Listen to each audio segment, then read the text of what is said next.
In 2024, the U.S. federal deficit was an astounding $2 trillion, ranking it as the highest in history, excluding the COVID years of 2020 and 21. Our national debt is now over $36 trillion. Of course, paying interest on that size of debt would be a heavy burden in a low-rate environment. It now poses greater challenges as rates have risen sharply. Debt service is projected to be over $1 trillion in 2025. A problem the new Treasury faces is that the option of concentrating bond sales at the shortest part of the curve may be less attractive than in the previous 2 years because the potential for exhausted demand, due at least in part to the previous Treasury's pattern of selling.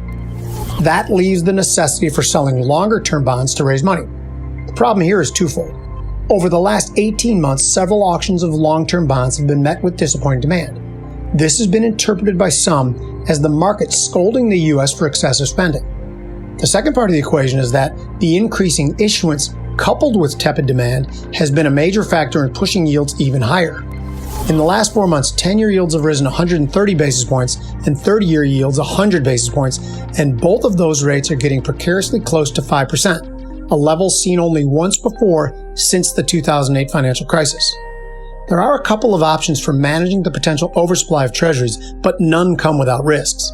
The government could drastically cut spending and risk a recession, or the Federal Reserve could assist with bond purchases, which of course runs the risk of devaluing the currency.